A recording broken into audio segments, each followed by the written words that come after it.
create a fellowship application that is successful. Today we have, I'm sorry.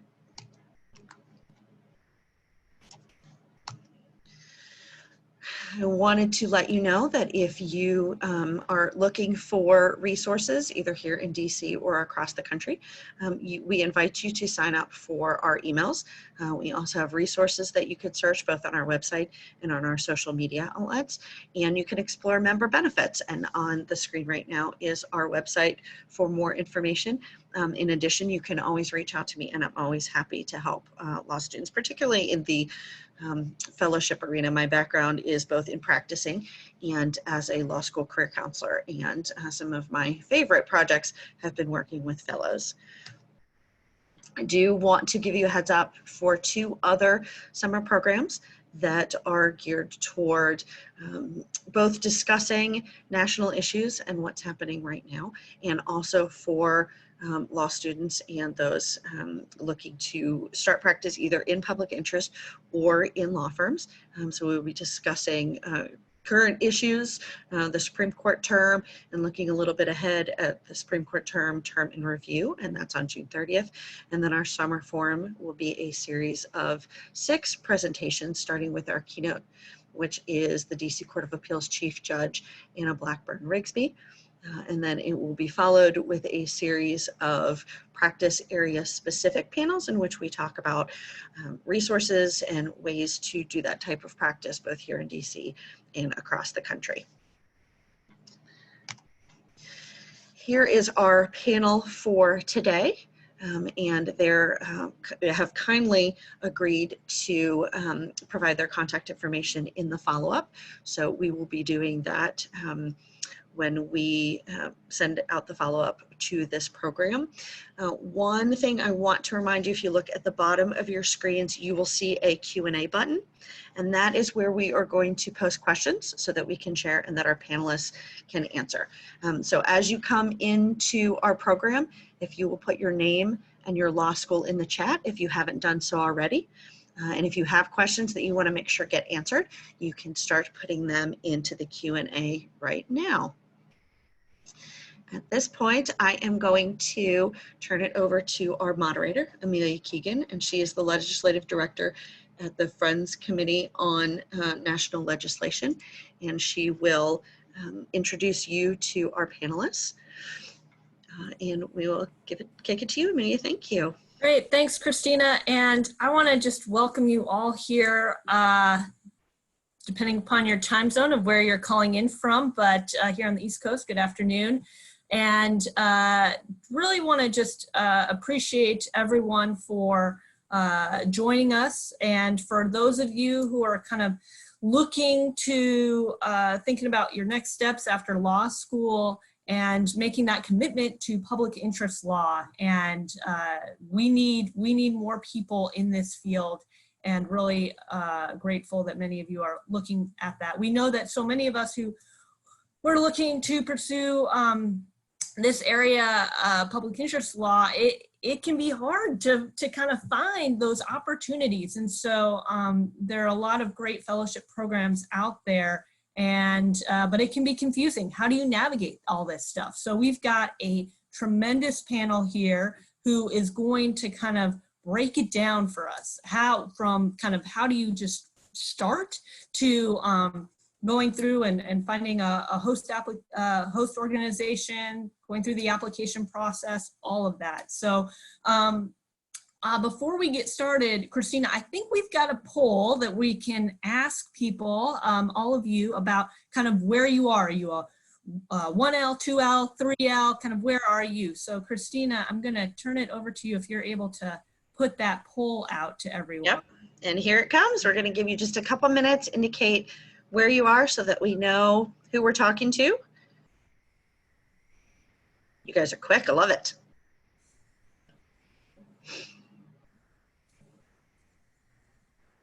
All right, excellent. 4 seconds. Come on, you last 5 or 6 people. All right, let me share that with everyone so we get a sense for where we are.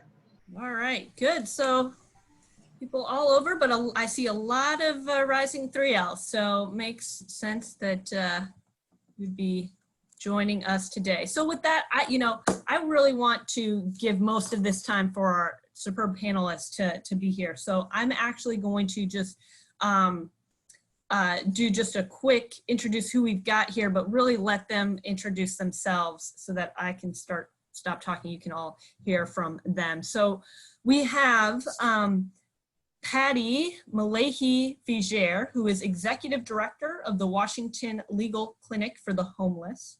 Sherian Scott is the Skadden Fellow of the Advancement Project. Carrie Stotler is a Fellowship Program Manager for Equal Justice Works. And Connor McCluskey is a Justice Catalyst Fellow at Worth Rises. So thank you all for joining us today on this panel. And so just to kick it off, Sherian and Connor, first, I'd love for you to introduce yourselves. Tell us a little bit about, first, where you went to law school, where are you working now? Tell us a little bit about your host organization, brief project description, and then are you in your first or second year of your fellowship, and kind of a bit about the fellowship that you're a part of. So just sort of quick introductions. Sherian, why don't we hear from you first, and then Connor will hear from you. Hi, everyone. As Amelia shared, my name is Sherian Scott. I am the Skadden Fellow currently at Advancement Project National Office. It's in Washington, D.C. I graduated from Washington University in St. Louis about 2 years ago in 2018, and I clerked for a year. So I just started my fellowship this past September. So I've only been in my fellowship for about 7 months, and my 1 year anniversary will be this fall, and I'll have another year. The Skadden Fellowship is 2 years. As I mentioned, I'm working at Advancement Project National Office.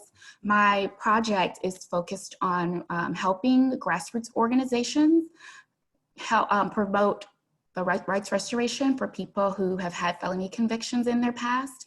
And my project that I pitched was initially focused on rights restoration in Florida and Louisiana, following the passage of several laws in those states, but I'm currently doing work bringing together rights restoration organizations from across the country, and I'm also just doing general voting rights work at my organization right now.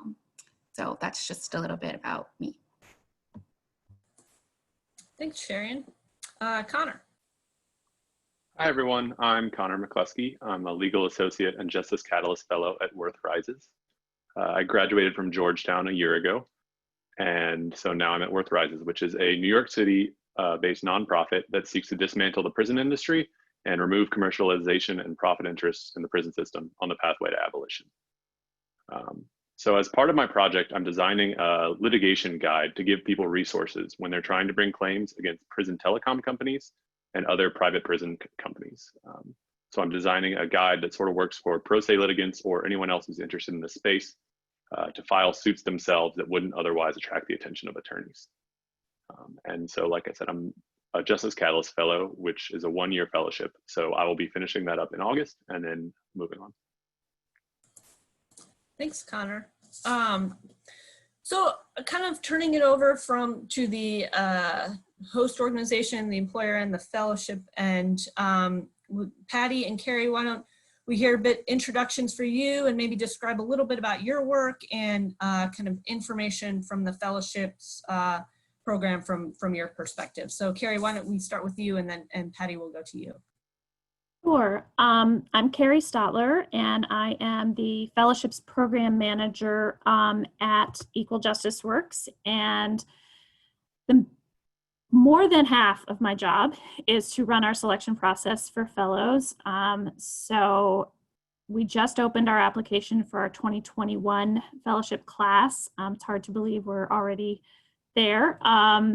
About a month ago, and we'll get into more details as we go, I'm sure, about the details of our application process, but the application closes in September, and so this is a really busy time for us as we're fielding questions from candidates from all over the country. Our 2020 class is our largest class ever. It is 78 fellows, and they'll be starting in the field in September, so we're gearing up for that as well. So.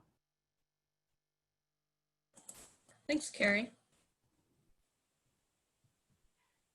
My name is Patty Malahi Fougere, and I have had the privilege of serving as Executive Director of the Washington Legal Clinic for the Homeless since 1991, so I've been there a long time. And we have hosted a number of fellows over the years, going back to when Equal Justice Works was not Equal Justice Works yet, when it was the National Association for Public Interest Law. We had our first fellow from there, gosh, in the early 90s, I think. And we have had a SCADN fellow, and we've also hosted some special fellow programs. We have an in-house fellowship program right now that's been funded by the Bernard and Ann Spitzer Foundation, which is specifically targeted to lawyers who are on the new-ish end of their career, who maybe have had a couple of years either in a fellowship or as a junior attorney at a legal services organization, or somebody who's worked for a couple of years at a law firm or in government.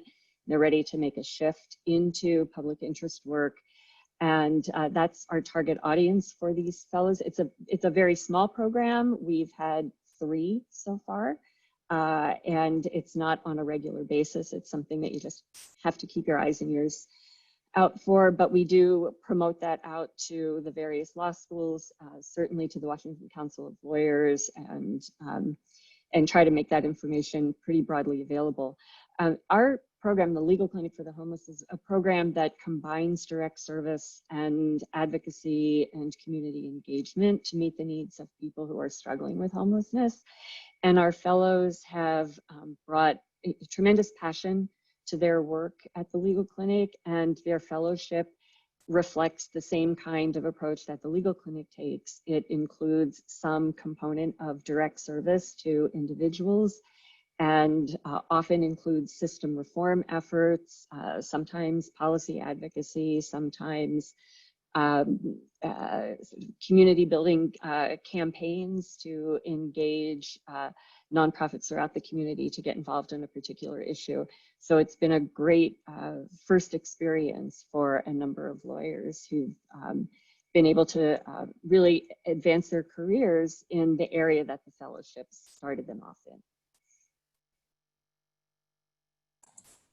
Great, thanks Patty and Carrie. Sherian and Connor, I wonder if you could just kind of take us to the beginning. So could you how did you decide to apply to these fellowships in the first place? Sherian, why don't we start with you? Sure, Amelia. So I kind of started thinking about fellowships in 2L. I had a professor who approached me because she knew I had an interest in public interest work after graduation. And she said, I think you'd be a really good candidate for a SCADN fellowship. And she flagged for me that the process is rather early and intensive in terms of like shaping a project when you're doing a project-based fellowship. So she encouraged me to start looking for possible organizations and topics that would be of interest to me. So in 2L, I started thinking about it as an option because I knew that for people who want to do public interest after graduation, it's sometimes difficult to get into the field because in the public interest field, it's a lot about like funding and whether there's a position open. And fellowships are a great way to break into one, just the legal field of public interest work, because after you have a few years of experience, you're much more marketable. And also it can help you get into organizations that might be harder to get into, like ACLU or LDF, SPLC. Well, they have their own, but sometimes they have their own fellowships. But I think I saw a fellowship as like a great way to transition into public interest work after graduation. So I started thinking about it in 2L, and I tried to work at organizations that I thought might be a place where I maybe want to do a fellowship. So I kind of set up my summers and my clinic experiences around that. And while I was there, I figured out whether they have their own fellowships in-house, like some places do, whether I can maybe do a project with them. Some organizations already had fellows that I talked with while I was there. So I started to build that knowledge as I went along. And then as I mentioned, I did a clerkship after school.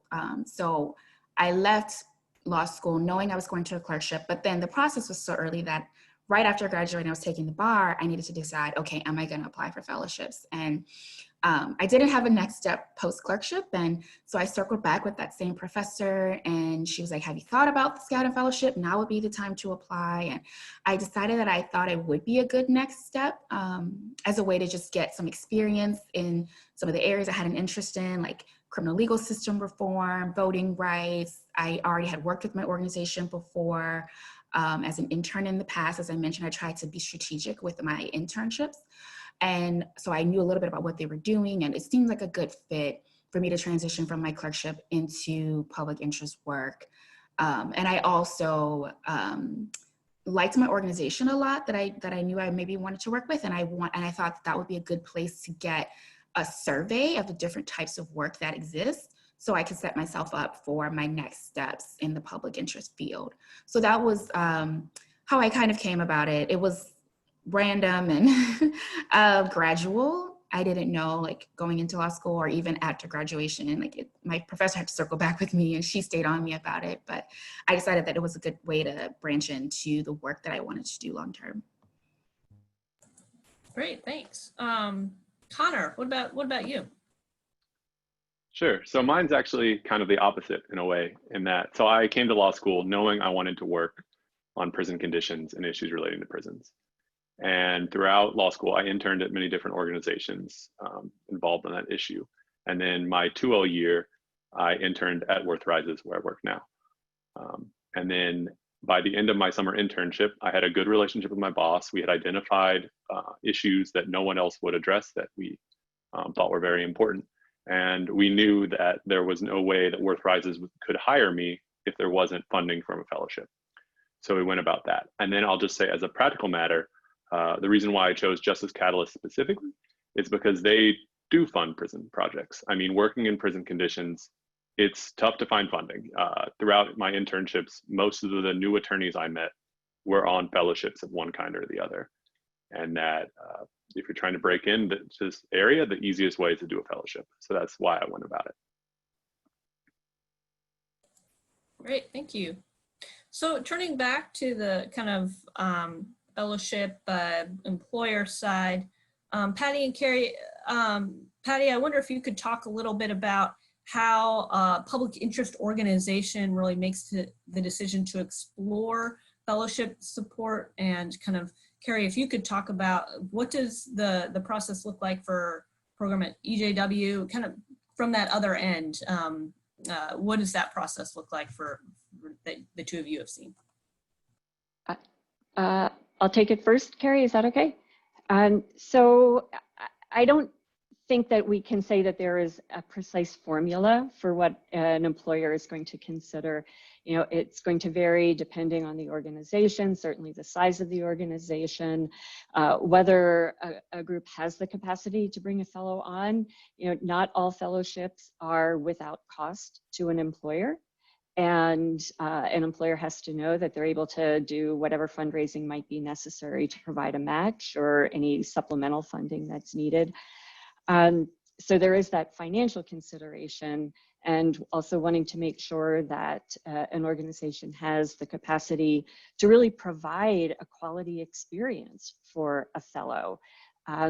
We had an intern who had a fellowship after her graduation from law school, and she was in the only person in an office in a western part of the state that was separate from where the main office of her organization was, and she was kind of on her own without a lot of support, and I think it was not an optimal experience for her. So for a prospective fellow, you want to take a look at, you know, what can the organization provide to you in terms of support.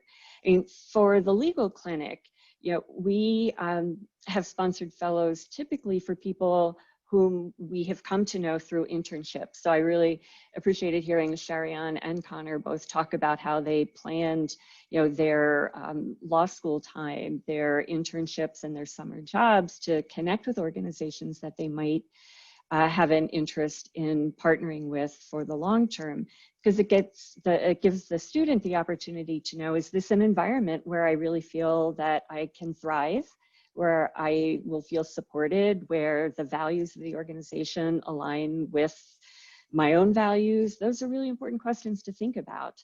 And it also gives the employer an opportunity to think about whether we are in a position to provide the support that might be needed, whether we can really fully integrate the focus of the fellowship into our work. Does it make sense to be a part of what we're doing? So in our experience, it was really that connection with a student who built a project idea out of the experience they had while they were an intern. But I want to give one other quick example of a very different approach to an employer. I have a daughter who graduated from law school 3 years ago, and she was looking at her final semester of law school without something lined up. And she was interested in doing something in the housing world. She's a Georgetown grad, and that Georgetown, and I think other law schools as well, have something they call a partner fellowship program, where if a student can find a prospective employer to pay a portion of the fellowship, Georgetown will put up matching funds.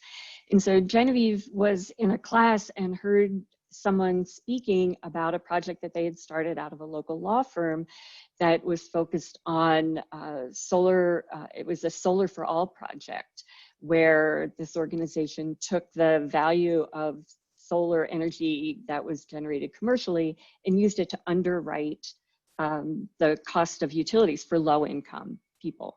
And it's another way to approach affordable housing, to keep utility costs low. She heard this great presentation. She went up to the person who was the guest speaker, asked them, could you use some help with this? I think I have a way that I could get some funding from my law school if you would have a little bit of funding. And I think after this person got over some initial shock of who the heck are you, and why are you doing this, sat down and had a conversation, and they realized this is a really good opportunity for their program to bring in additional staffing at a very reasonable cost to the program. And so you have to think, as a student, you have to think about what opportunities are coming before you that might not be specifically fellow opportunities, but that you can turn into something, to think creatively about, who you're engaging with and whose path you're crossing, and think about what those possibilities might be. Because, in my daughter's case, it turned into a fellowship, which turned into a full-time job, and she's now actually the executive director of the program. So all kinds of paths to do this, all kinds of employers. So speaking from the Equal Justice Works perspective, we sort of think of the way that our fellowships work as really a collaboration between the host organization, we call it the host organization, but the fellow's employer and the fellow, in terms of how they come about creating those projects. It's kind of an even split whether the idea is generated by the candidate or by the host organization. Often a candidate, through some of the things that Sherian and Connor mentioned, learned through law school experiences, or went into law school knowing kind of this is what they wanted to do, come up with ideas about the types of work that they want to do, and then they reach out to host organizations that might be appropriate places to host their projects. And I also will say what Sherian and Connor both mentioned is the best advice we can give for students still in school, to be really strategic about picking places you're going to do internships and externships and do clinic work.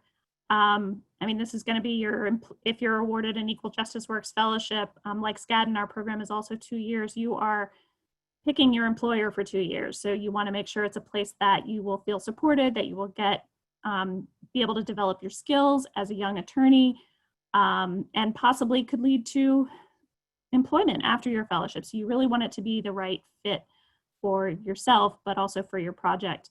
But sometimes it works on the other side. The host organization has decided, we have this gap that we just don't have the resources to help our clients with, and a fellow would really be a great way for us to expand our services that we already provide. It's something that where we can get somebody in who can do the work, where the funding comes, from another source. Our fellows are all funded through private funding through law firms and corporations and foundations. The host organizations do have a small financial component that they have to provide in terms of providing benefits for the fellows, but their salaries are covered completely by the funding that we get. Well, not completely. There's a little bit of a nuance. If the fellow is paid, we pay up to $50,000 a year to cover the fellow's salary. So if the fellow is paid more than that, then the host organization would have to pay that difference. But the financial commitment is significantly less than hiring a staff attorney. So it's a really great way for them to get someone in that can do the work without the financial commitment of hiring a staff attorney. So it's kind of a win-win.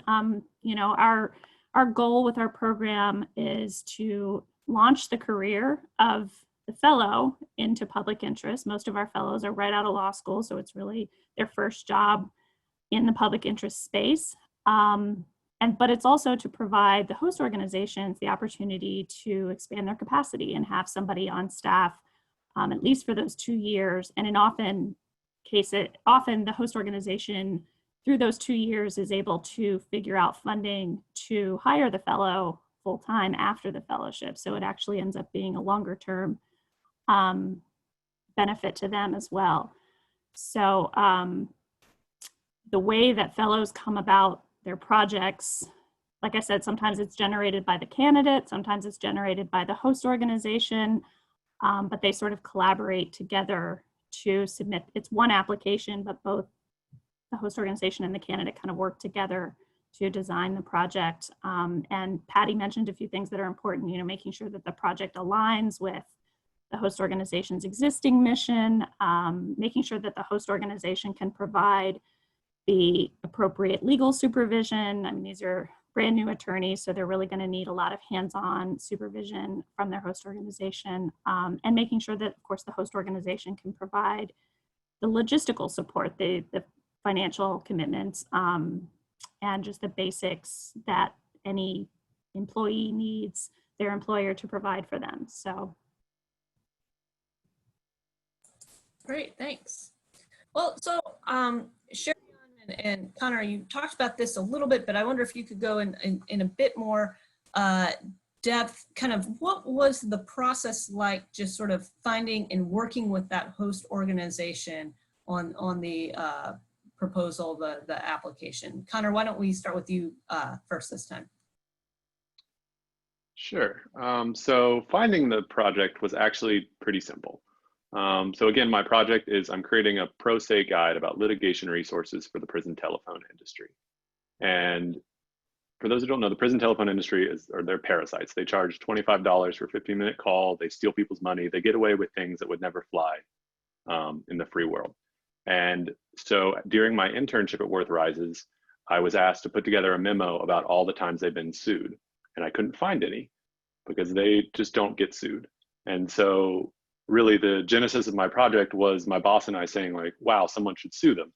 And then as we were putting together the fellowship project, it became clear that if we were being honest, me as one of two attorneys at this organization was not going to be able to file litigation myself straight out of law school when I wouldn't even be barred until, winter halfway through my fellowship.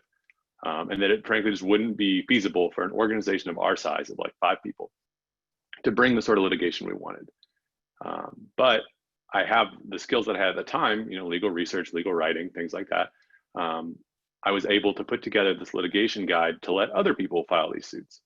And so we sort of took a right turn away from where we wanted to, but ended up getting at the same end result, which is that hopefully spurring more suits for this industry.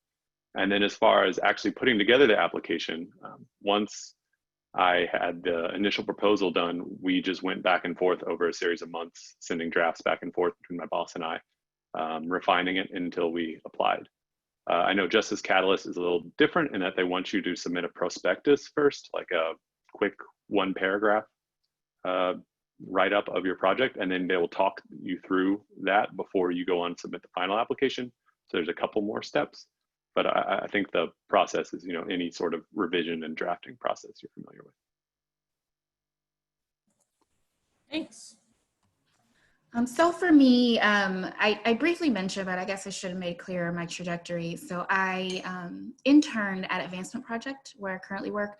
In my 3L fall, I did a full semester of just working full time. So I was able to, as Patty mentioned, I was able to get a really good feel for the organization.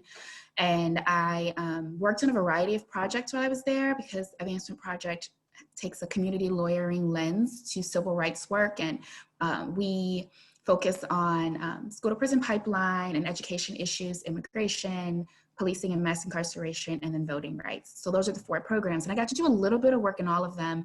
And I didn't initially plan to do voting rights. I knew nothing about it. And I saw someone's question asking, like, do you have to know a lot about it? Even starting my fellowship, I still didn't know a lot about voting rights.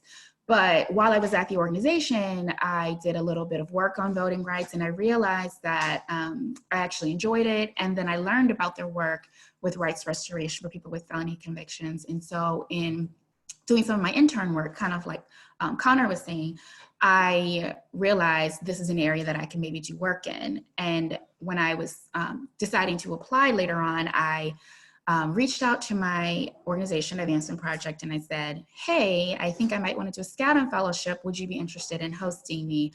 And that was around June, which is kind of late to start the fellowship application sometimes. But since I already knew where I might want to do it, that was a little, it was okay that I was starting a little bit later, because after I reached out to them, they did like an internal interview with me, and they helped me formulate the rest of my project as I talked through with them, like, hey, I know that you're doing work in rights restoration. How can I shape a Skadden Fellowship around this? And so they helped me actually like pinpoint the specific pieces that I would pitch to Skadden. And I actually applied to Equal Justice Works as well. So they helped me work through my application after I approached them, and they interviewed me and chose to support me. And I think some organizations will do it that way, where if you come to them with a general idea, they'll work you through the specifics and how it will fit with their organization's work. Or like Carrie mentioned, some of them will already have an idea and they just want someone to fill it and do the application for a fellowship. So it just really depends on where you're going and how the process unfolds for you.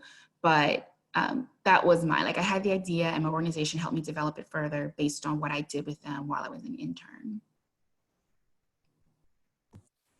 Thanks.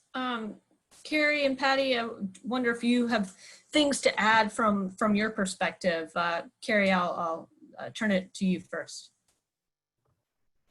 Yeah, I mean, Sherion gave some really great examples and explained it really well about, the different ways that fellows sort of come to their projects. And like I said, we really like to see that there's a collaborative element. And while even in the cases where the host organization is sort of the party that had the initial idea and puts out solicitations looking for candidates to apply, it's still important for us when we see the final application to see the candidate's passion for the work reflected.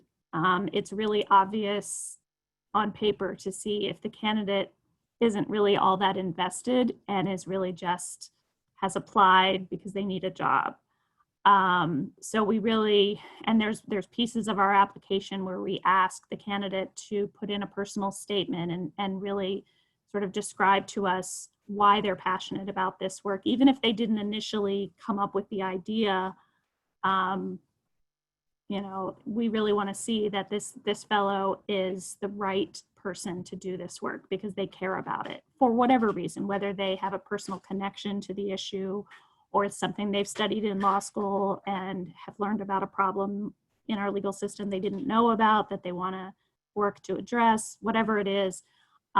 It's important that we see that the candidate has really sort of put in, has the passion to do the work. Because this is hard work, it's challenging work, it can be emotionally taxing work. If you're not in it, you're not fully dedicated and passionate about it, 2 years is a long time to work on something that you're not passionate about. So, but again, the flip side also happens a lot. The candidate has already, either before law school or during law school, developed a passion and an interest in a particular project or issue area. Perhaps they've had a family member experience something, or a client that they worked with through a clinic or something, and they're like, this is a problem in our system and I want to work on it. And they really are the driver of designing the project. But again, the flip side has to be true, right? The host organization is going to need to show us in the application that this project makes sense for them to do, that they have the expertise. Because we don't, I saw somebody ask in the Q&A about if we expect our candidates to have experience in the issue area. And it's kind of it depends answer. The short answer is we understand that you're coming right out of law school. None of you are going to be experts in any of this work.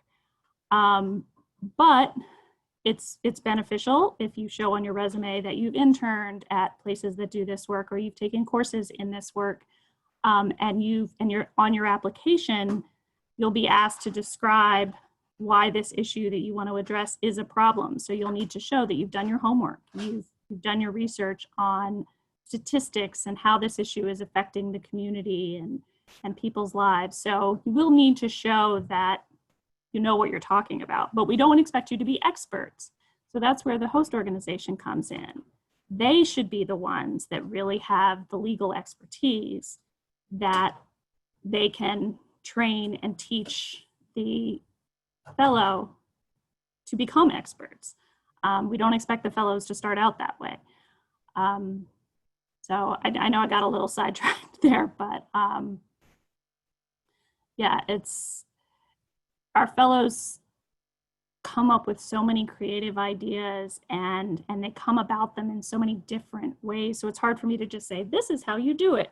And I will point to something that Sherian mentioned that I want to kind of flag for folks, because she mentioned that she reached out to Advancement Project in June and felt like that was a little late.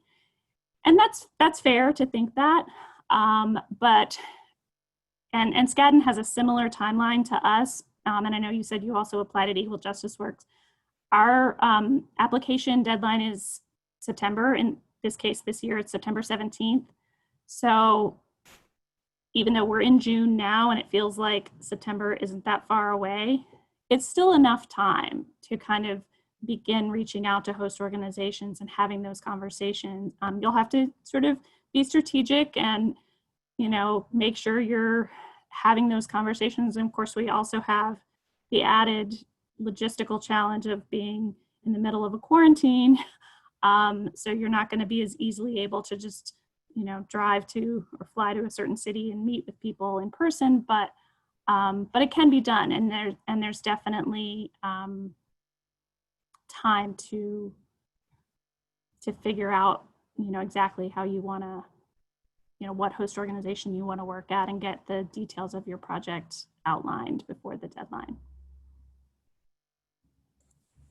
Thanks, Carrie. Patty. Yeah, just two quick things to add. And my colleagues on the panel have covered most all of the points that I had wanted to raise, so I'm grateful to have heard that.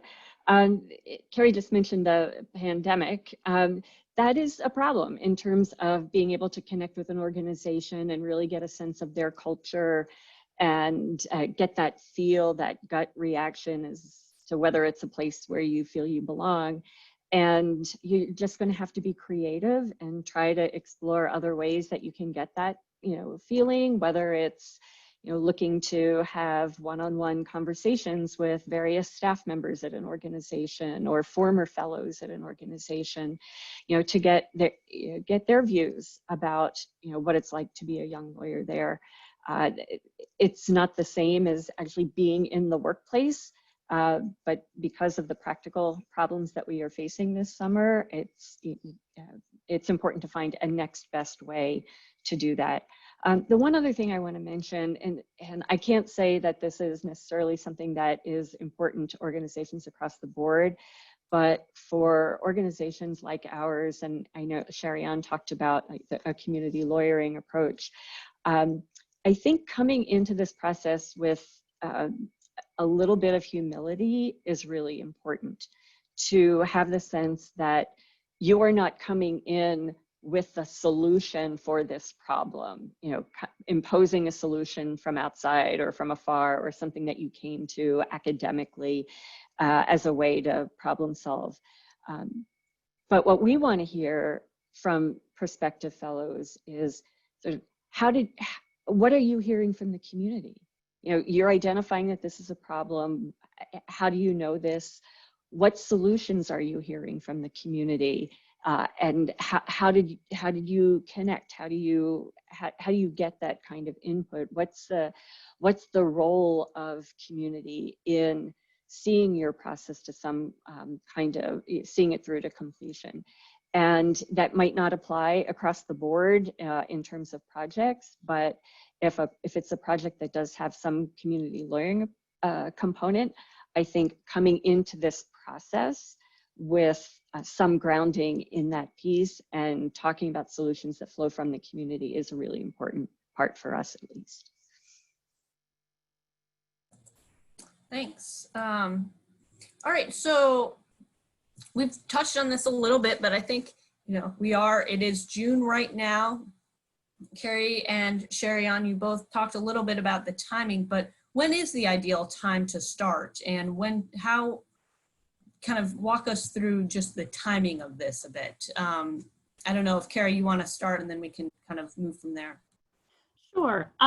So backing up a little bit, I know most of the folks listening to us are going to be 3Ls this fall, but backing up for those that are earlier in their law school careers, you know, we've talked about this a little bit already, but some of the first steps I would highly recommend is really to be, I'm going to keep using Sherry-Ann's word because it's so good, it's strategic, thinking about where you want to do your internships. It's probably too late to get an internship for this summer, but hopefully you've already done some good internships previously in your law school career, or if you're a rising 1L or 2L, you can still have those opportunities. Do some clinic work to really, if you haven't already figured out, and again, I'm speaking to those who are not in the rising 3L group. If you haven't already sort of narrowed it down and said, this is the issue area I care about, and this is my list of 2 or 3 organizations that I think would be good hosts. If you're not there yet, those are the steps that I would recommend that you take to kind of narrow down those choices. For those of you that are rising 3Ls, hopefully you've already done some of that and you've kind of gotten to a point where you've said, okay, this is the issue area. This is a general outline of the type of project I want to do. And maybe you have a couple of host organization options, or you've even already reached out to one. It's definitely not too late to reach out to host organizations to see if they will support you. But we're getting there. This is about the time that you really should be. That should be the focus. And that's honestly, that's the biggest piece of the puzzle, is finding the right host organization.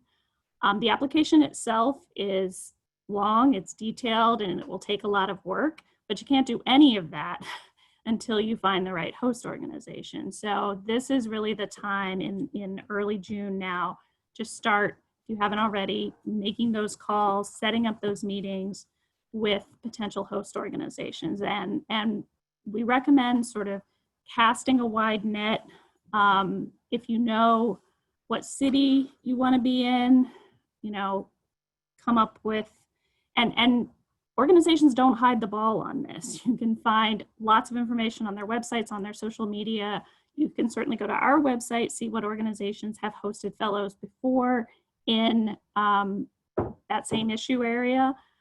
Reach out to them and begin to narrow it down. And I would say ideally about a month from now would be sort of, I don't want to say the latest because I don't want to make people nervous, but that's kind of where you should, at that point, you should really have had a host organization say, yes, we want to support you, we're ready to go.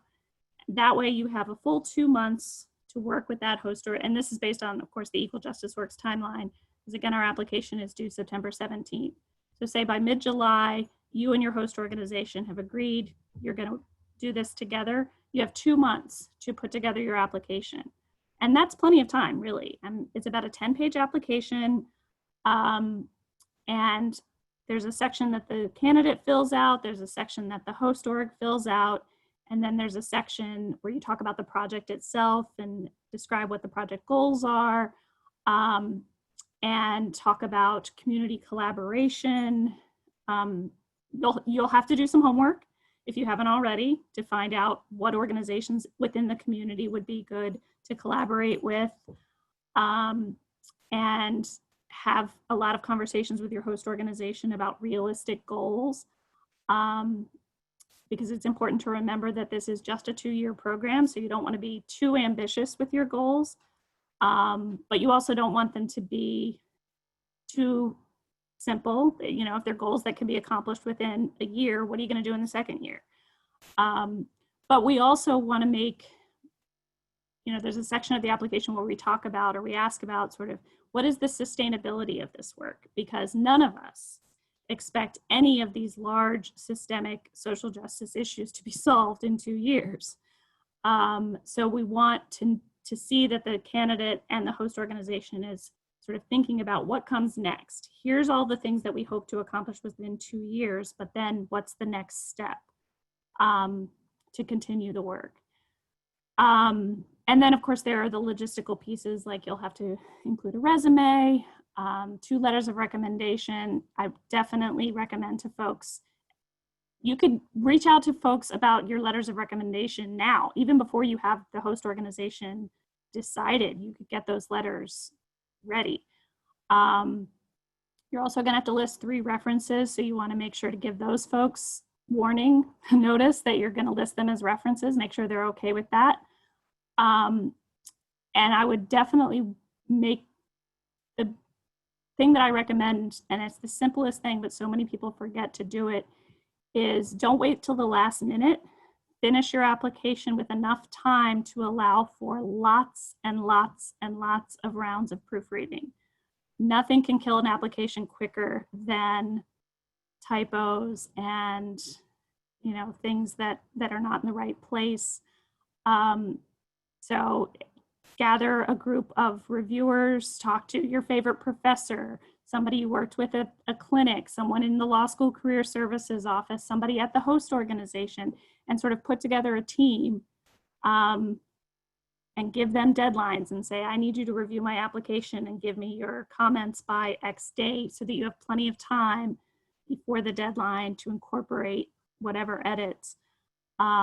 Because our deadline is, it's all done online, and it's 8 o'clock. It's usually at midnight. This year it's at 8 o'clock on the 17th, again, of September. The system will shut you out. So it's no joke. If you're not ready to submit right at 8 p.m., that you've lost your chance. So it's important for folks to remember to give yourself enough time once you've found your host organization to put together your application, but then also give yourself enough time to have you and your review team read it and review it and proofread it more times than you think is necessary.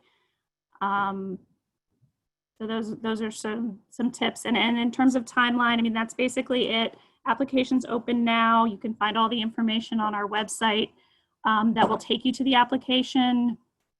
While I'm plugging our website, you can also find our applicant guide is there. If you go to the Become a Fellow page, you'll see all these resources. The Become a Fellow, or the application guide, links to some upcoming webinars. We do a webinar series every summer to advise candidates. We have our next candidate one is coming up on June 24th. We have another one on July 15th. You can register for those through our website. Then later in the summer, we'll have some last minute tips webinars, one on August 12th and one on September 2nd. That'll give some last minute tips, so you can register for those as well. You can also, you know, Patty mentioned talking to former fellows is they are going to be the best resources for you. If you are curious about a host organization, specifically for Equal Justice Works, go to our website, see if they've hosted a fellow before, maybe they have a current fellow, and talk to those fellows, because they're going to be able to tell you the truth. Is this the right place for my project? Does this host organization have the resources that are necessary to support a fellow? The fact that they've hosted a fellow before is a good sign because they know our program, but that doesn't, there's no guarantees. It's also important to remember and not to be too negative, but again, to bring up the pandemic, keep in mind, these are nonprofit legal aid organizations that have been hit hard by the current economic crisis.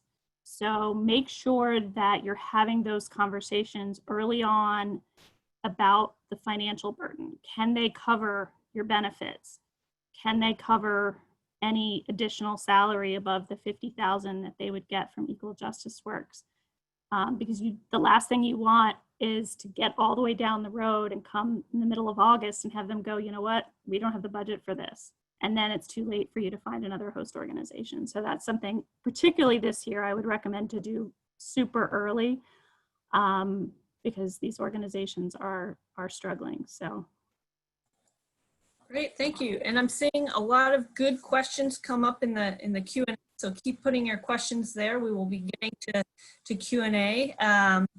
But I Carrie gave us a lot of really good info. Just to build on that, I mean, you all have experiences with a lot of the different types or different fellowships that we have. And I wonder if you could kind of just speak to a little bit about how maybe Connor, you could talk about specifically the Catalyst Fellowship application, what that looks like. Sherry-Ann with Skadden, and Patty with the different kind of, you've had a variety of fellows working with that you've worked with. So kind of maybe walking us through a little bit, what does your specific fellowship application look like? And then kind of how, also after you submitted the application, what does that process look like? You know, the interviews and all of that. So Connor, why don't we start with you? Sure. So I guess before I get to that, I'm just going to go back and circle on timing really, really quickly, which is that I sat through seminars of people saying that I should get a head start on my application. And I said yes, and then I did not do that. And then August and September, while trying to do clinics and journal, and then I applied to EJW and Skadden and Justice Catalyst, I just did not sleep for 2 months. So I really, really want to echo, get ahead of the game. It will really just pay off. It's so much easier to do it in the summer than it is during the school year. But as far as the Justice Catalyst process goes, they are incredibly open. And they actually mean that. So in the sense that you can submit 1 million prospectuses to them of as many ideas as you have, and I will actually work with you. And I know that people can be sort of suspicious about that, but they actually do want to fund you. There's no secret handshakes, there's no secret codes. They're trying to actually get you to a project that they can fund. So it's a really, really collaborative process. So I submitted a prospectus. I think their deadline is in between EJW and Skadden. It's late September, I think. Maybe it changed for this year. But so I submitted a prospectus, and then I got a call from the folks at Justice Catalyst, and they had done their homework. They had spoken to people in the field. They had a bunch of really good, kind of difficult questions for me, but that ultimately made my project a whole lot better. And then over the next month or so, I worked on my project using the feedback that they had given me, and then submitted it. And then from there, I think that the process is pretty similar to the other programs. I interviewed with a few folks from Justice Catalyst, and then one person who I guess was a subject matter expert in terms of they were grilling me on the substantive part of the project, which was really interesting. It's a very entertaining interview. But throughout the whole process, I spoke to them, the folks at Justice Catalyst, like Jacob specifically, maybe half a dozen times, and each time he gave me really, really strong feedback. So I just really want to emphasize that people want to fund you, they want to help you, and that as many people as you speak to, it will only improve your project. Great, thanks. Sherry Ann, why don't you walk us through a bit of the SCADN fellow application and what that process really looked like? Sure. So a lot of what Carrie and Connor said are applicable to the SCADN process. As I mentioned, I did both Equal Justice Works and SCADN, and I did those applications in tandem. Actually, funny, I think that Equal Justice Works application is a lot better in terms of getting you prepared to talk about your project. So even if you're somehow not applying for Equal Justice Works, I think you should do the application because it makes you think about your project. It's very, as Carrie mentioned, it's a very detailed application that requires a lot, and like what is your project going to look like 3 months, 6 months, all like that timeline really forces you to sit down and think things through. And so, because the SCADN application is a lot shorter, it's a lot simpler, and as I'm hinting, that might not be the best way to prepare you to talk about it later. So I found that doing the EJW application first helped me make a better SCADN application and prepared me for my interviews, because as Carrie mentioned, they want to know, like, have you thought through what this will look like after you're gone? As Patty mentioned, have you considered the needs of the people in the community and what they want? And all of that is part of the Equal Justice Works application more so than SCADN. So that's one thing that I found helpful as I was doing the process. Similar to what Carrie mentioned about the timeline and what Connor shared, I reached out to my organization in June, and I didn't really start drafting the application until about July. So like Carrie mentioned, like July is a good time. If you're still thinking if you can, like if you start in July, it's fine. My organization and I started working on the application around then. As I mentioned, I did draft answers to both applications, but I had them focus on the EJW answers because I knew that those were stronger.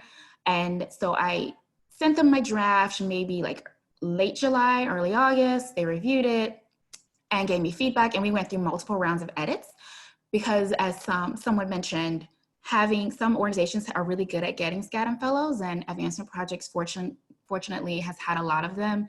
So they knew exactly like what we're looking for in the applications, what works, because they had a person who had applied and had been rejected the year before. So they were able to edit my application to tailor it to what they knew the organization, like SCADN Foundation, looks for. And they also were able to feed it to people that were fellows in the past, and they kind of mooted me on interview questions. So as Connor mentioned, like talking to as many fellows as possible throughout this whole process while I was doing my applications, while I was preparing for my interviews.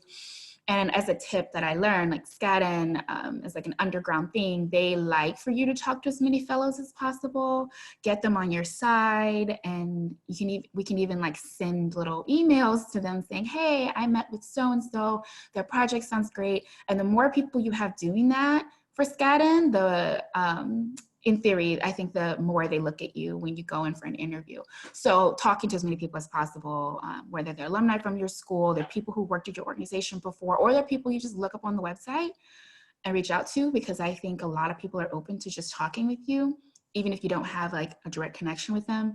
That is super helpful to your application, being able to say, I talked to this person, especially if they have projects that are similar to yours. Like for me, I wanted to do voting rights, and SCADN actually was not funding voting rights for like a long time, like I don't know, like 20 years. And then they randomly started funding them a few years ago, and there were only 4 fellows who had those projects. So I talked to all of them, and I said, like, what was your project like? What do you recommend on my voting rights project? How do I pitch voting rights? And they gave me tips on how to craft my application for that specific organization and the people they knew would be interviewing me. So yes, definitely talk to as many people as possible. And some of them, if they are willing, ask them to share their applications with you. Some of them didn't want to, but most people did. They sent me their applications, and I could see how they phrased things, how they wrote things. Some of them offered to read over my applications. And this is outside my organization. So I was working within my organization for edits and tips, and then also with fellows for edits and tips. So maximizing all of your resources, career development. I think I had someone at my law school read over my materials. and just maximizing like everyone that you have to support you. So that all happened throughout August and early September. And by early September, I was finalizing everything, my recommendations. I can't remember exactly. I think I might have asked for those sometime in August and gave them a deadline a few weeks before. Definitely don't tell them today that the application's due. And I submitted it, I think the day of. Definitely don't push the deadline, as Carrie mentioned. I didn't want to risk because the websites do crash because a lot of people are trying to submit at the exact time. And like Carrie mentioned, SCADN timeline's similar. I think I just looked on the website. Their website has all the deadlines. They're actually a little transparent about this part of the application process. And the application this year is due September 14th. And then it's a very quick turnaround with SCADN. They will let you know within like 2 weeks whether you are being called for an interview. So on the website, it says they will call you on September 24th. So that's like 10 days after you submit your application. They'll say, hey, we want you to come for an in-person interview. This is your only interview. It is not very extensive. It's not a long process with SCADN. They review the applications in those 10 days. They call you for an interview on September 24th. If they like you, out of like the hundreds of people who they've whittled down to, I think 100 will be interviewed in person. After that in-person interview in October, on their website, they're saying the first few weeks of October will be the interviews. They'll choose 56 to become finalists, and they'll call you on October 16th to tell you if you're a finalist. And then after that, you don't do anything. You just sit around waiting. So there's only one interview. They usually fly you to one of their main offices in DC, Chicago, LA, New York. And you interview with the head of the foundation, who's now a person named Kathleen Rubenstein. And she will be in the interview with one of the partners at that firm in that city. So it'll be just 2 people and you do the interview, they take notes, and then if you become a finalist, they'll send those notes and everything that you submitted with your application onto the selection trustees. And they will meet in the second week of November, and the trustees will look over all of your materials and they will decide who are the final 28 people. They will only choose 28. And you will know, apparently, according to the website, by November 13th. So it's a very fast process. As I mentioned, there's only one interview. 56 people leave that interview to go to the trustee board, and then out of the 56, 28 are selected as actual fellows. So that was one of the reasons why I ended up with SCADN instead of EGW, because SCADN is just so early. Because Equal Justice Works, they might not reach out to you to November or December for an interview with them, and then you also have to interview with potential partners, as Carrie shared. So I just knew a lot earlier that I got SCADN before Equal Justice Works had even gotten back to me. So that was one of the reasons why I ended up doing SCADN, because their process is a lot faster. So I think that answered most of Amelia's questions. I did just want to highlight on the timing. I would also pay attention to organizations, like some of the organizations that are used to hosting fellows, like ACLU and LDF, they might have their own internal timelines. So for me, I got lucky because Advancement Project had not looked at fellowship applications yet. But if like ACLU is going to host a fellow, they might have like 10 people applying just to them. And so you need to be aware of your potential host organization's potential deadlines to apply to them if they're like a really popular organization, like I'm mentioning, because they might have already interviewed people and selected the person they will support, because they usually only support like one person, because they don't want to say like, oh, I'm going to have 5 people try for SCADN. They're usually just going to pick 1 try for SCADN and maybe 1 try for Equal Justice Works, and then they won't have like 5 people. So if you want to be their SCADN fellow, you need to see when that organization's internal deadline is, if they have one. And that might be in June or July, but I just wanted to throw that on people's radar. Thanks, great. All right, Patty, do you have anything to add in terms of process or timeline or anything? Yeah, just a couple things. As you go through the process, if you get called for an interview, please be sure to let your host organization know that. And if they don't offer it to you, ask them, beg them to do a moot or a mock interview. It's really important. And we have heard from all of our fellows how valuable a part of the process that is. One other thing I want to mention, I'm not exactly sure it fits here, but thinking about potential sponsors, and so many of the sponsors for Equal Justice Works are law firms. One thing that has been attractive to potential sponsors is whether your proposal rather has a potential pro bono component to it, that the law firm might be looking for opportunities that it can do more than simply fund your fellowship, but that it could partner with you in ways that would give attorneys at that firm some pro bono experience. And as you're crafting the project, if you are going to apply, I don't know if Skadden is the same way, whether they do pro bono work with their fellows, but it's something that you should think about, especially if you're applying to Equal Justice Works, because I think every law firm that has sponsored one of our fellows has worked substantively with the fellow on various pieces of the project, and it's been really successful partnerships that have led to, in at least one instance, ongoing support from that firm for that fellow after the end of the Equal Justice Works 2 years. The firm deepened its relationship and continued to fund the fellow for several years after that. So the pro bono piece can be an important part of the construct of your proposal. Great, thanks. All right, so I want to keep, this has been great. We were getting a lot of good information, but I want to make sure that we have time for to get to Q&A. And Sam, we're fortunate to have Sam Halpert with us here to also share some really great resources of how you can find out about fellowship opportunities and job opportunities. So at this point, I'm gonna turn it over to Sam, and then we will come back for some more Q&A from all of you. Thanks very much, Amelia. I only have a few minutes, so I'll do my best to keep this brief. I am the Director of Public Service Initiatives at NALP, the National Association for Law Placement. We are always happy every year to partner with the Washington Council of Lawyers on this event. The main public service initiative at NALP is a website called psjd.org. I'm hoping that many of you are familiar with psjd.org already. If not, I suggest that you become familiar with it as part of your fellowship search process and part of your general job search process, because it exists specifically for this purpose.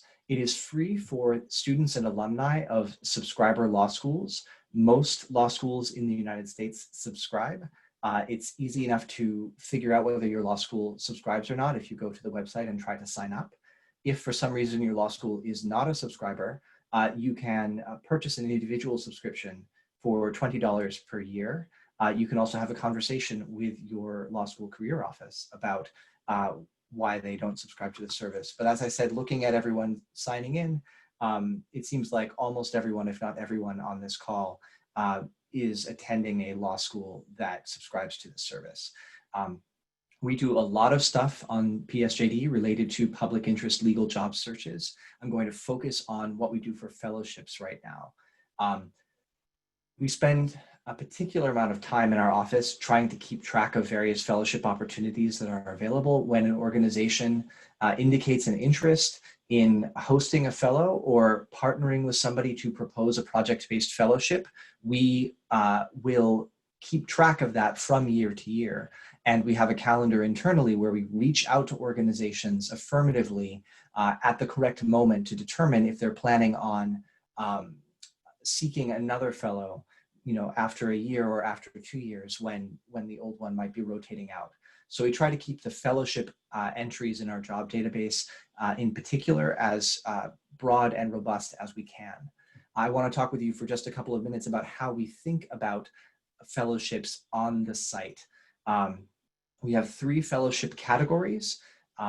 2 of them are related to the kind of work that we've been discussing in this call, and then there's a 3rd one that's specific to law schools.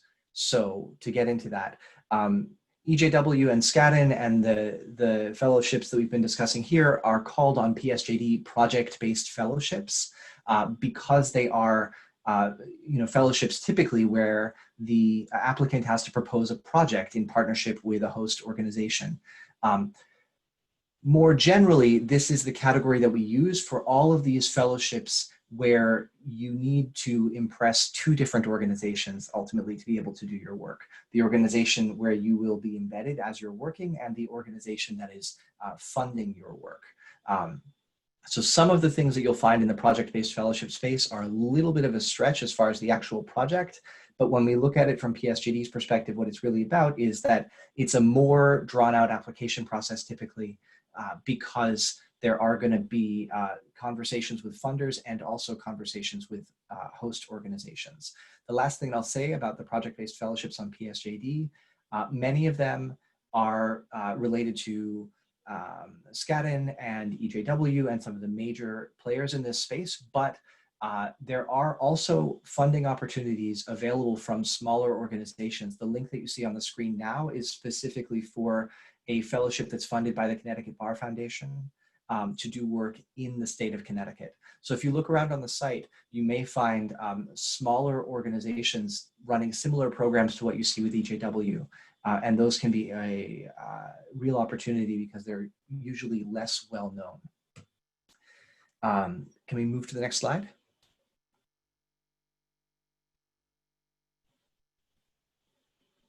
Okay, on the next, there we go, thank you.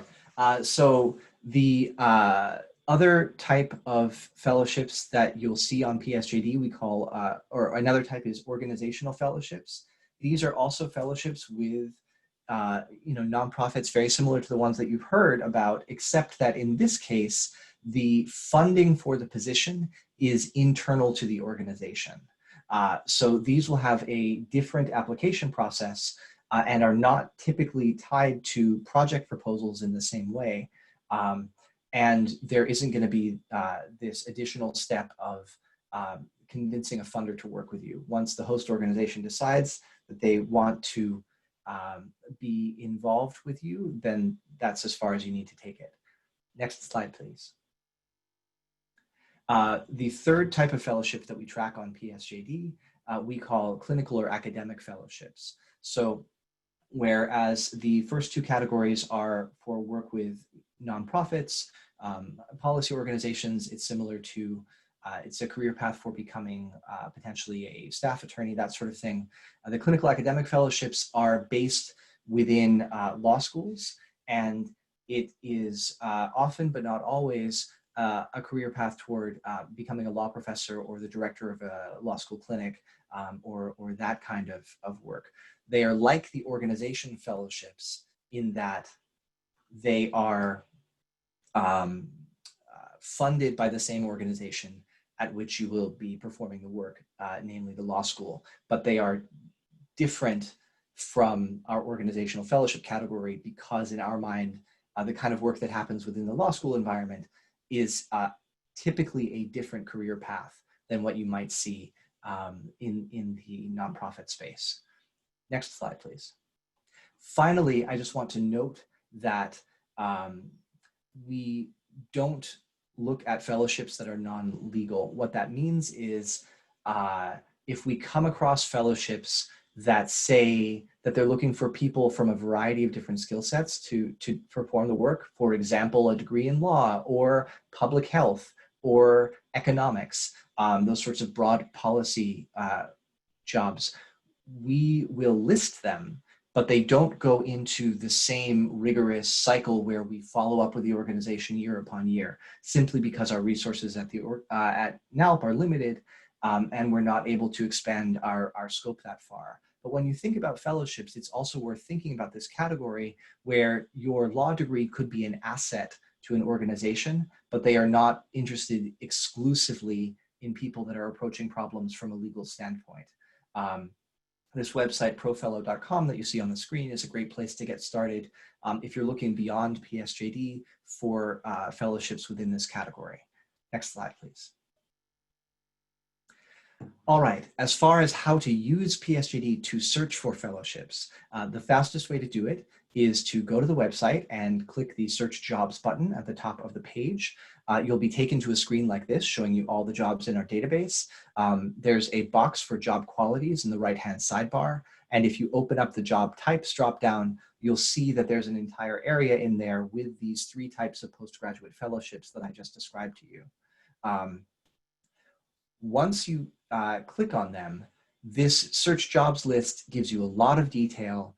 It's focused on jobs that are currently available. But if you look at the orange icon, if you advance the slide, I think it'll circle some things. Right, so that's where you're looking in the job types to get the postgraduate fellowships. And if you advance the slide again, I just want to call your attention to one more thing. This little plinth icon indicates a position that is not currently accepting applicants. Most jobs on PSJD, we take them down after their application deadline passes. Fellowships we leave up year-round. And we leave them up year-round because often they will recur either annually or biennially. And so it can be helpful as you're planning for applying in a future fellowship cycle to know which organizations were looking for fellows in the past and how they described their needs. And so if you see an icon like that, it means that it's a fellowship announcement that is not currently accepting applications, but that may accept them in the future. If you want to turn those off and look only at current jobs that are currently accepting applications, the button at the top of the screen in the upper right, the other circled button, will toggle on or off your view of these historical positions. Next slide, please. Finally, on this screen, when you search for fellowships, if you select a fellowship job type as one of the job types that you're interested in, you'll see a new button inviting you to view our fellowship calendar. The job search screen is very good for more detailed job searches where you have a really good understanding of what you are looking for. But if you're in that sort of broad environmental scanning phase where you're interested in exploring what kinds of fellowship opportunities are out there, and you want to figure out where the needs are so you can start to imagine projects that might meaningfully address them, the calendar might be a better place for you to go. So if you click that button, you'll be taken to www.psjd.org/fellowship-calendar. Next slide, please. Which looks like this. If you click on any of these positions, you can see more information or be taken to the full announcement for them. They're color-coded by the type of fellowship, as I described to you early on.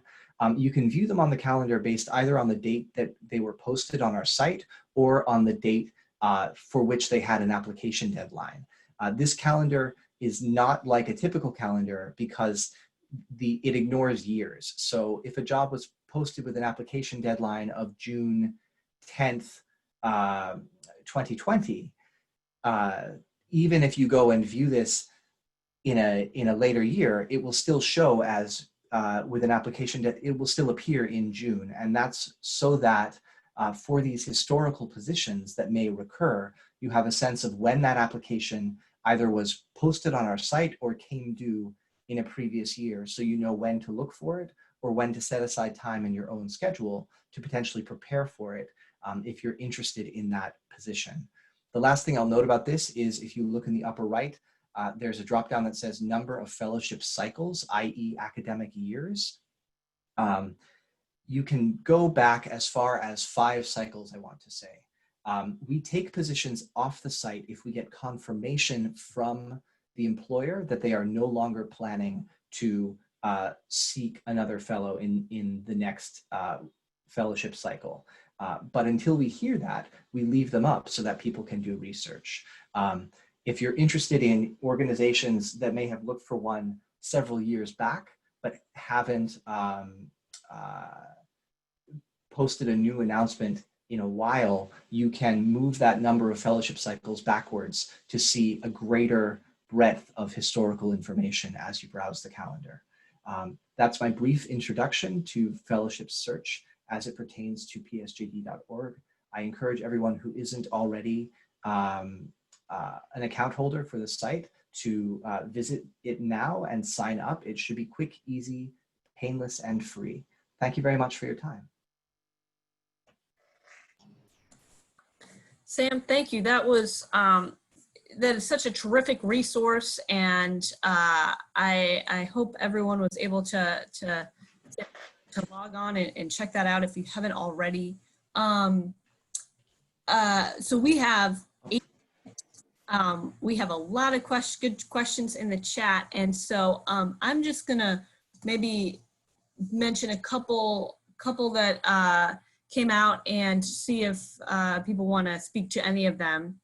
And then, as Christina mentioned, all our panelists have been wonderful, saying that they're open to having their email addresses shared with all of you, so that if you have follow-up questions that we aren't able to get to now, you are welcome to follow up with our panelists after. So I'll just mention a couple that came out in the chat. One was for people who maybe have some time out of law school, maybe 1 or 2 years, or recommending, like Sherry-Ann did, clerkship in between, just if there are recommendations for people in those situations, or if that is good advice. So I don't know if anyone wants to kind of flag or speak to that. Carrie.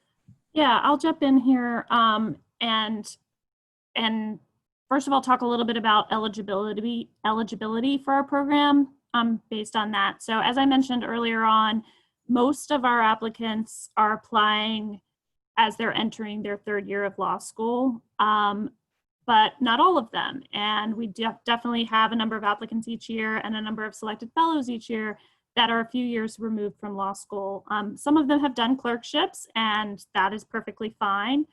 And some of them have done other fellowship programs. If you have participated, you are ineligible for our program if you have participated in what we call a major fellowship program like Skadden or Soros. But if you have participated in a smaller fellowship program, a lot of states have small state-run ones or law school-run ones that are 1 year, or what we call sort of gap or bridge year fellowships. Those programs do not make you ineligible for our program. So if that's something you've done after law school, that's fine. Also, if you've left law school and gone into private practice and done that for a few years and decided you wanted to make a shift to public interest, that's completely fine. The one, in addition to the major fellowships, if you've participated in major fellowships, you're not eligible. The other thing that would render someone ineligible is if they have held a full-time permanent position as an attorney, as a public interest attorney. So if you've been a staff attorney at a legal aid organization for a couple of years, you would not be eligible for our program. That doesn't apply for if you were an intern or something like that. Those don't disqualify you. But if you've had a permanent full-time position as a staff attorney in the public interest sphere, you would not be eligible to apply for equal justice work. So bottom line means if none of those ineligibility things apply to you, we certainly accept applications from folks that have been out of law school a number of years. I actually received an email the other day from a candidate. I'm very excited to see her application. She graduated from law school in 1988 and has been in private practice ever since, and is wanting to change her career. And very excited to see what kind of proposal she comes up with. So, you know, we definitely we are not restricted to, you have to be, you know, graduating that year. So. Thanks, Carrie. So we've got 5 minutes left. So I think maybe what we should do now is just go around and have everyone kind of share any closing advice, if there are any questions that you've seen in the Q&A that you might want to speak to, but mostly just sharing any advice or last remarks for everyone participating. So Sherry-Ann, why don't we start with you? Sure. I have been looking through questions and have been thinking of a few things that I wanted to add. So I guess that'll be my last remarks. On the question about timing, I agree with Carrie, at least as far as I know. There are people who do Skadden fellowships at various times of being like straight out of law school, have a year in between, or some people who've been out of law school for a few years and then they decide to change career paths. That's possible there. I will say that something to keep in mind, unfortunately, Skadden's kind of selective about who they accept. And so they look at clerkships and journal and grades a lot more than some other fellowships. Because I think, like, I know when I was applying, Equal Justice Works was really, it's like more focused on like your commitment to the work. And I know they don't even want your GPA on your resume, I think, but Skadden does. So I just will highlight that if you can get as much prestige as possible, it helps you with Skadden because it is a law firm. So just for that question, if someone's like, do you need a clerkship? If you're planning to do it already, then that's good. I wouldn't say do it just for the fellowship application. But if you think you have like really strong grades, writing, journal, and great recommenders, like, and of course, like your school rankings, like unfortunately those things matter to the foundation.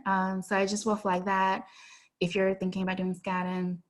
And I would just say really being intentional and diligent about your application, as we've mentioned, making sure that you've thought through all the pieces, because in the interviews, they really want to know, like, are you committed to this work? Are you committed to what you've pitched?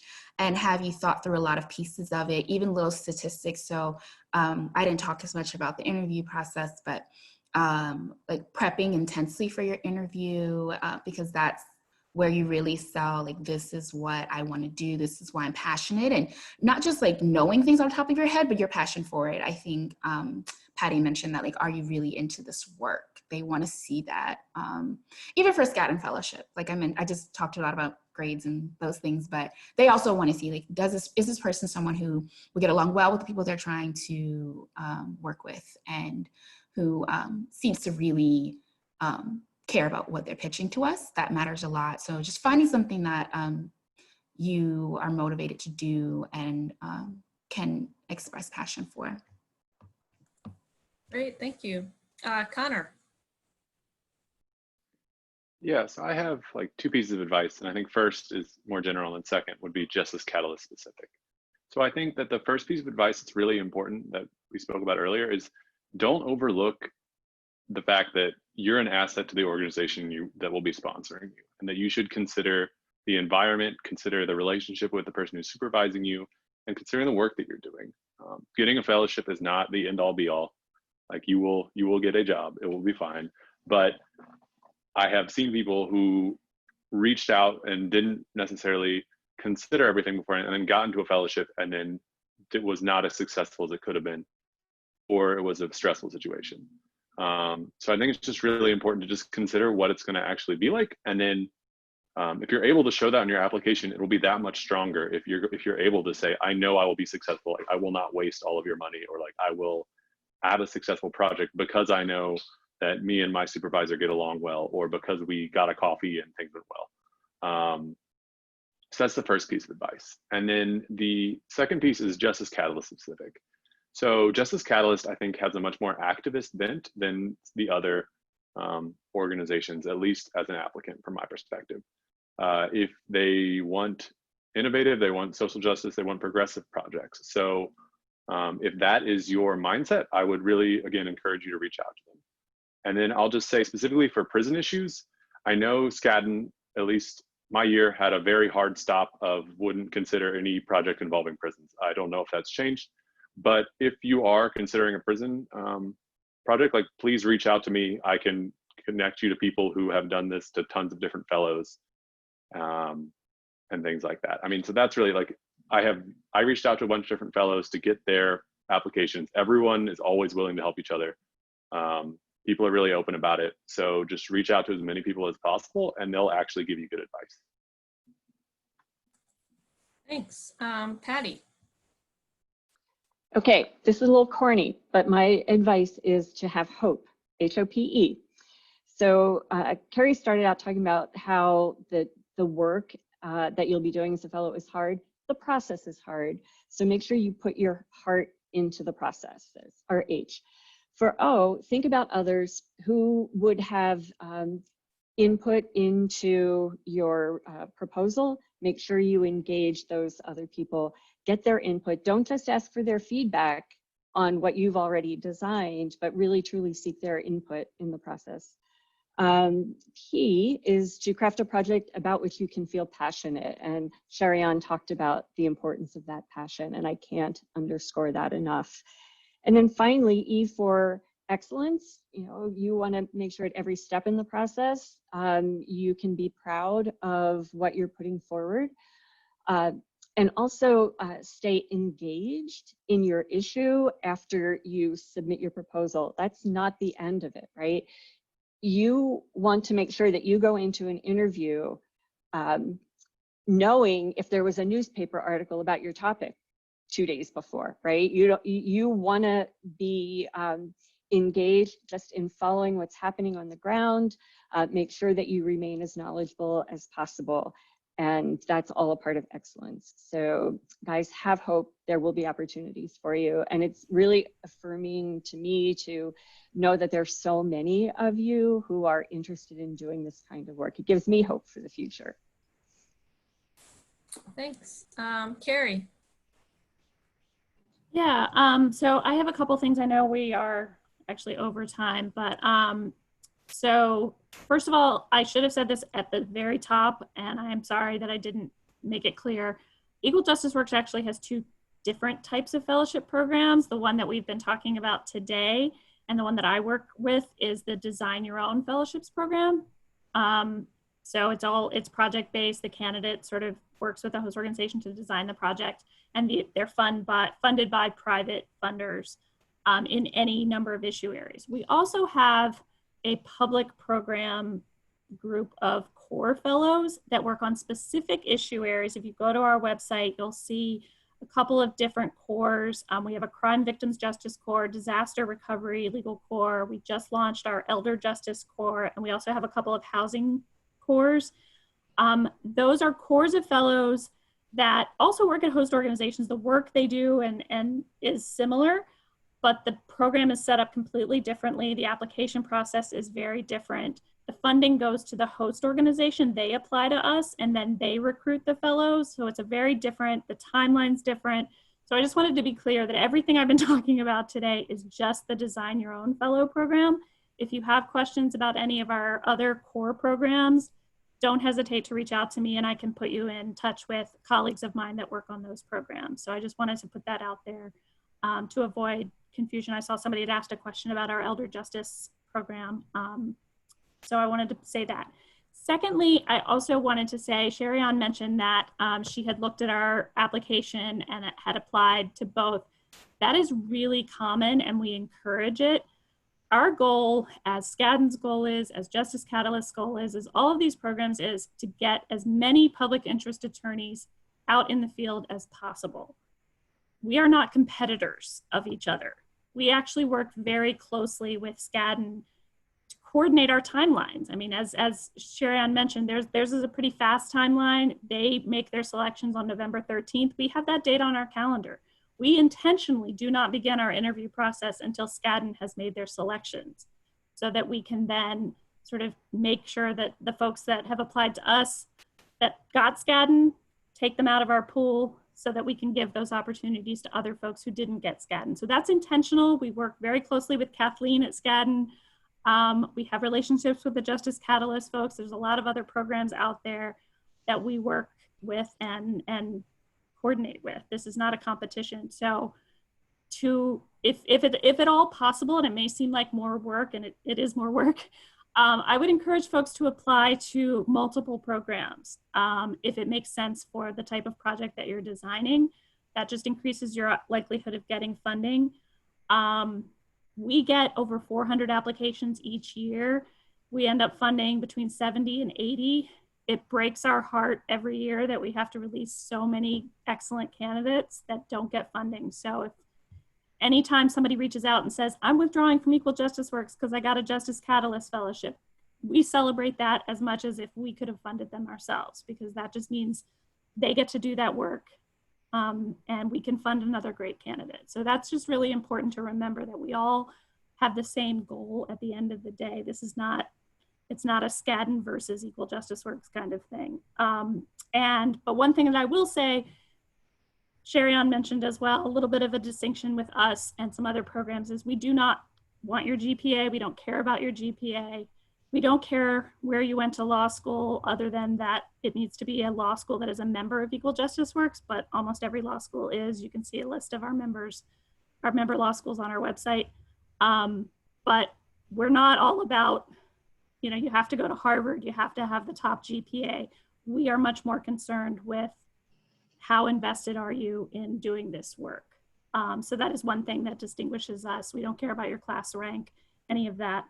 And just very quickly about our timeline post-submission, Sherian mentioned this as well. We do have a longer timeline, and then part of that is because of the numbers. We get so many applications, and we select about 3 times as many fellows each year as Skadden does. We also work with private sponsors. Skadden does all their own funding, so they don't have to do rounds of interviews with external sponsors the way that we do. So applications come in September 17th. We have an amazing network of alumni fellows who help us review the applications because they have the subject matter expertise. They review them in the month of October and score them. And then we begin interviews in late November, usually right after Thanksgiving, again, coordinating our timeline for that with when Skadden has made their selections. And we interview and select fellows on a rolling basis from then until usually about the end of March, middle of April. And because you are interviewing with private sponsors, there is the extreme likelihood that you may interview multiple times with different sponsors. You might interview with a sponsor in early December, not be selected by them. That is not the end of the road. You just go back into the pool and might get another interview later in the process with a different sponsor. So that's just a very, very quick and dirty description of what our selection process post-submission and timeline looks like. Thank you. I would just want to extend a huge thank you to our panel. Thank you all for your time and for all the amazing work that you do. So Christina, I will turn it over to you, but and want to thank everyone for joining us today. Thank you, panelists. Thank you, Amelia, for a fantastic moderation. I will let you all know that I will be sending out a follow-up that will address some of the questions that we didn't get to and give you some additional resources. In addition, we hope to have this recording available for later viewing for all registrants later in the summer. Thank you, panelists. Thank you for attending. You social justice warriors, go out and change the world for us. Thanks, everyone. Have a great day. Thank you, everyone. Have a good day. Good luck, folks.